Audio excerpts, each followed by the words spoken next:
Sup? This is a review of the MacBook Air M1 2020 that I got back in 2020. Now it's 2024, and I'm making a review of it and how it's been with me, what I've done with it.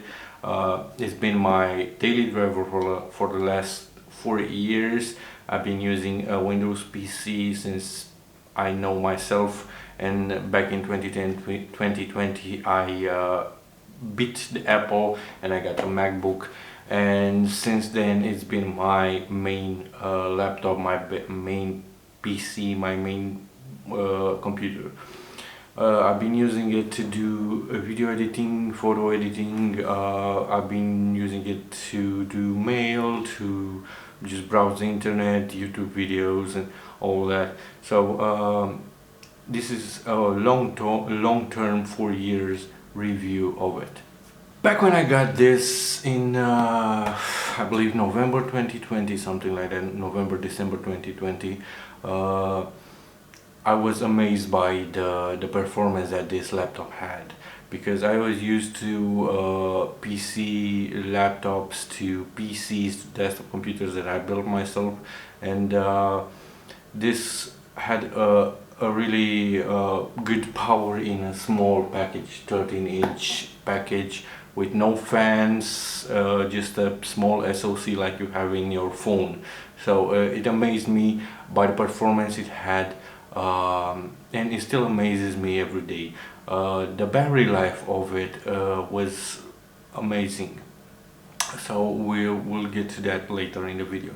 But what amazed me first was the performance. I could throw at 4K editing, photo editing. I am also a photographer and a videographer. I do photo and video, and when I use Adobe Premiere Pro or DaVinci Resolve for video editing, or Photoshop or Lightroom for photo editing, it's no problem. It can handle it, no problem.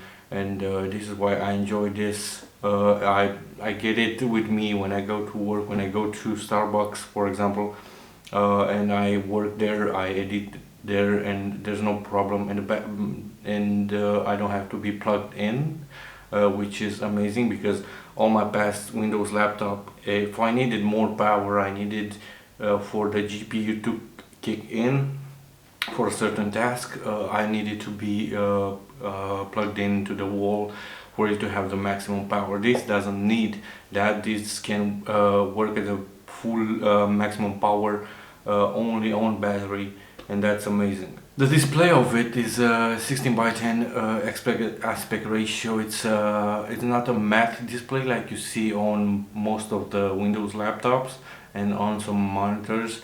It's a glossy display. It really catches really easily catches fingerprints and dust and all that. But if you clean it and you clean it good, it's amazing. I like this more than I like my external displays, because my external displays are matte, and like the font, the text, you don't see it that sharp. On this display you can see everything really sharp, because it's a glossy display. You don't have something to block it. Now let's get to the battery. The battery on this thing, when I got it, was amazing. Right now I have like 85% of that battery after even 4 years, which is amazing for me. The performance of the laptop on battery, it's the same as it is plugged in. You have a difference, like it's on Windows laptops. On Windows laptops, for a dedicated GPU to kick in, you need to be plugged in. On this, you don't need to have that, which is amazing. Like, you can go wherever you want. You can go in the middle of the forest and you have full power of the laptop, and you don't need to be plugged in. The battery, for me, it was amazing. It kept like 12 to 13 hours of somewhat light to heavy use, but now it's getting worse and worse, because the age of the battery, that's to be expected, because I had this for 4 years and it's been on every day since I got it. I never left it in my bag or something. Even when I was in vacations, I used to take pictures with my camera and then edit it in the same day on my laptop, on this laptop. And so this has been working every day since I got it, and that's why the battery degraded a little bit. I'm thinking to change the battery because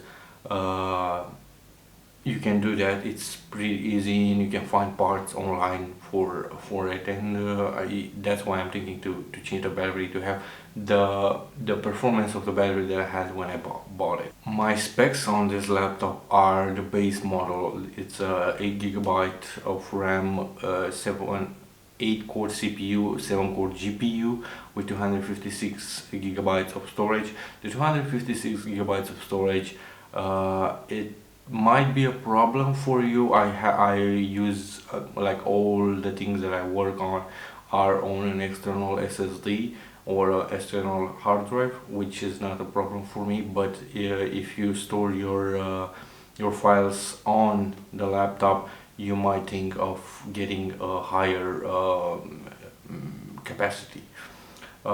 This is a 4-year-old laptop that you can find great deals on still, and you can find it on back to school for like 700-800 bucks right now, maybe even more cheaper. Apple laptops in general, they tend to keep their price because they're good. There are like amazing laptops. A problem that I had with this MacBook is the two ports here. The Type-C ports, there are only two, and sometimes I might need more, and you can drive only one external display with the M1 MacBook Air. That may be a problem for you. For me, it wasn't, because I rarely use an external display. I use it only when I edit videos, and I want to have like a monitoring external display to see what I'm editing.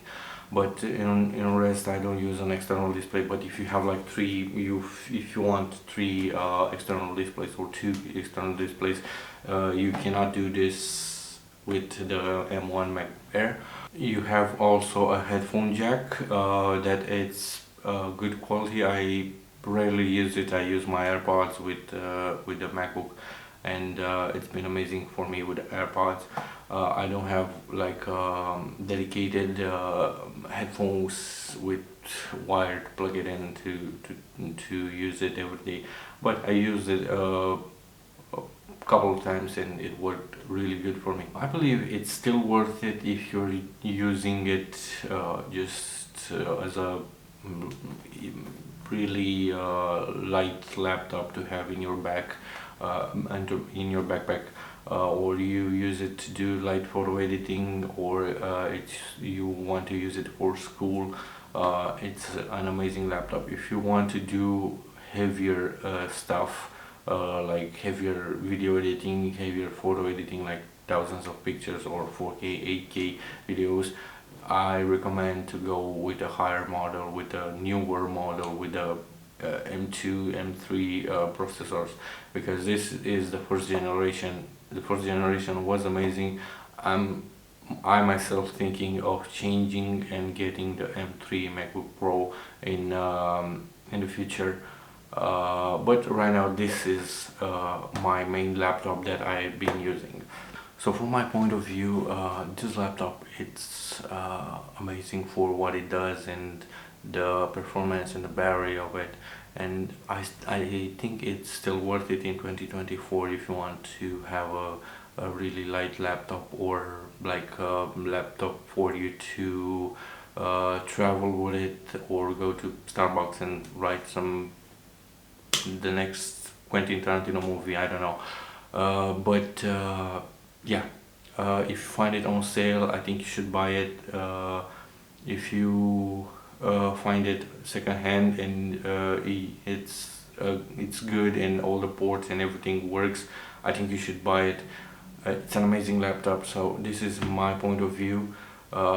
this was the video. So if you enjoyed this video, click like and subscribe, and I hope I see you guys in the next one. So peace.